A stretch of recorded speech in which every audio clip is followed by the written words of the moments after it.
even they made different types of records and they knew they were doing that. It's like crazy.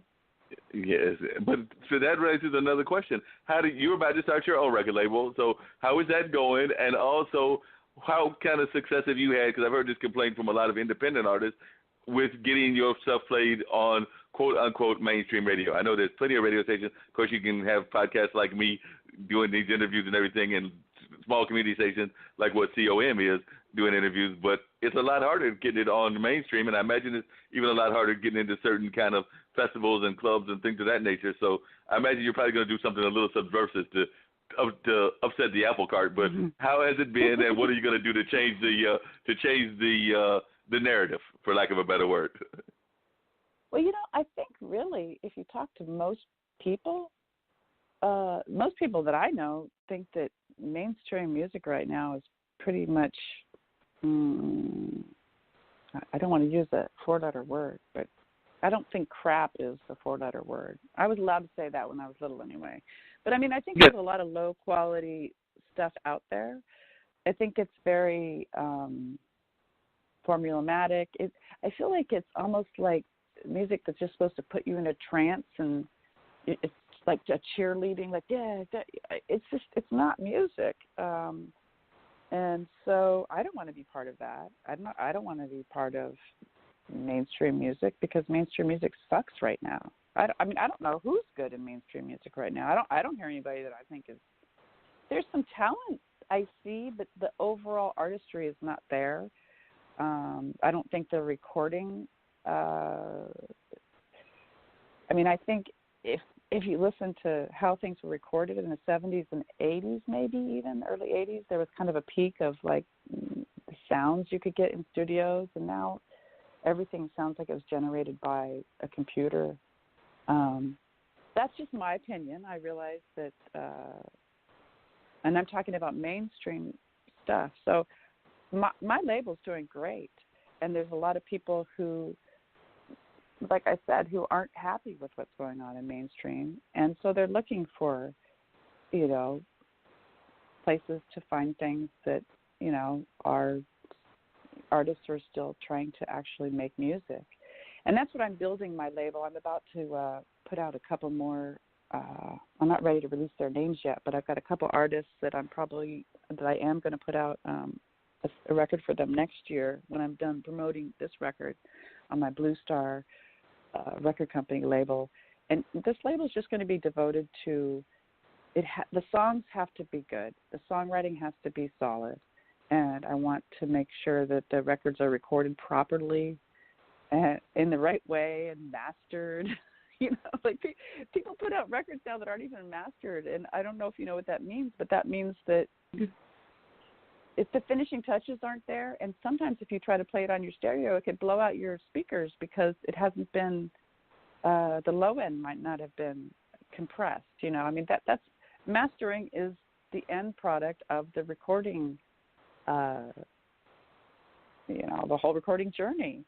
And of course, I think there's apps now you can get on your phone to master, quote, master, whatever you record on your phone. Now, the guy I use for mastering, it takes him 3-4 days. I sit there with him and we go through every song, and there's a lot involved just in mastering, but that's part of making a musical product that's high quality. You can, I don't know, maybe I'm a dinosaur, but I just think that there's a right way and a not right way to do things.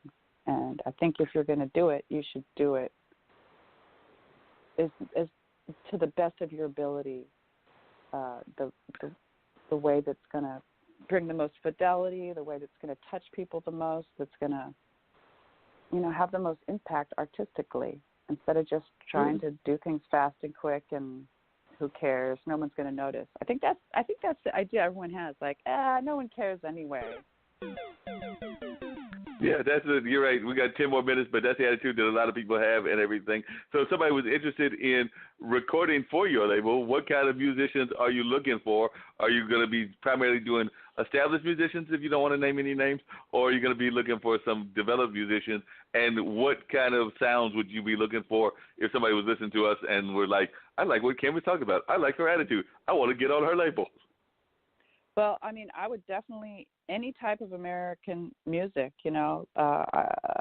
blues, country, anything like that. But I'm looking for serious artists. I'm not looking for and yeah, younger artists are great because you have a longer period to grow them and to make more records for them.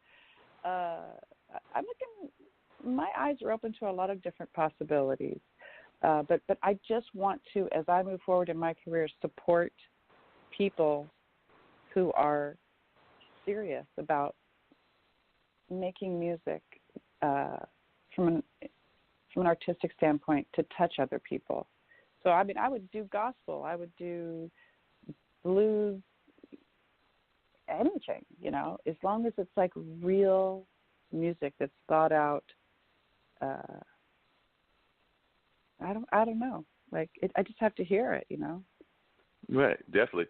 Now, if you were to give some thoughts or was able to communicate with the powers that be in the world or just the society in general, this is kind of the way we close out the show generally a lot of times. But if you were able to just give your 2 cents worth to the world, either to the general world or to those people in power, what kind of thoughts would you share with them? There would be Kim Lenz thoughts as to what we could do to make this world a better place.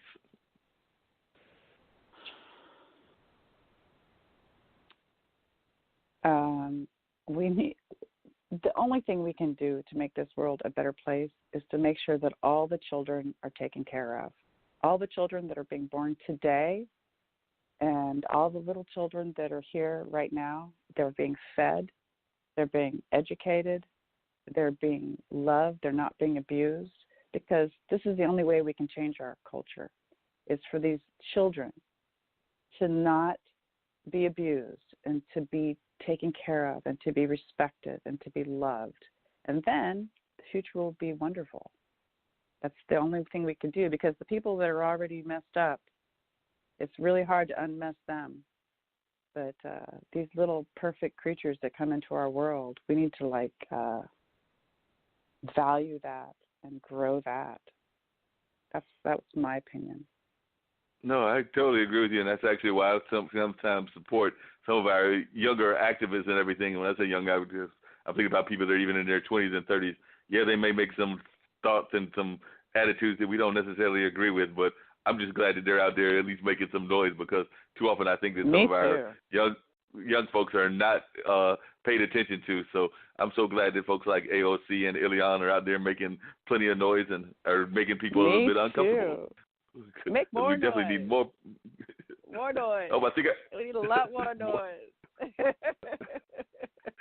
Might even need some noise from some of those folks out of the West Coast, because, well, y'all don't know, the West Coast is a general history has always had a tendency to make noise, but then y'all have it's the only part of the world I know that can give us both Ronald Reagan and Jerry Brown. Talk about two opposite ends of the spectrum.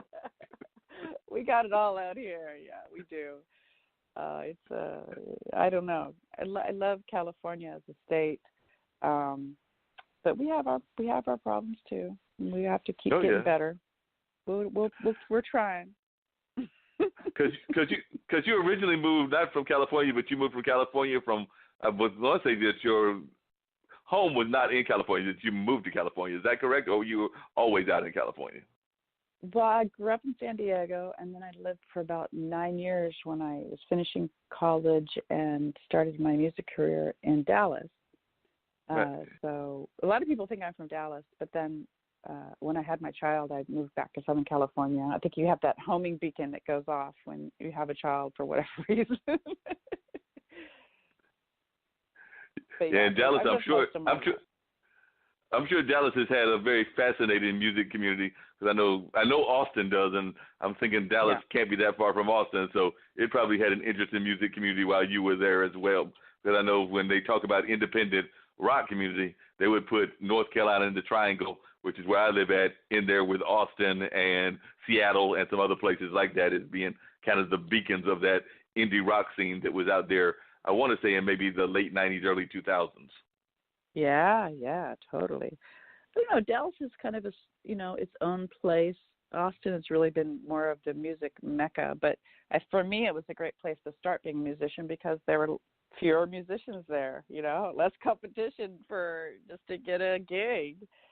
I think sometimes it's better for musicians to try to start a music community in a place that doesn't have one because, it's like supply and demand. I'm thinking about, I want to move to San Diego, actually, truthfully. And there's not a huge music scene going on down there right now, but I want to move to San Diego and build one. But I like building things. I like growing things. That's just part of my artistic journey.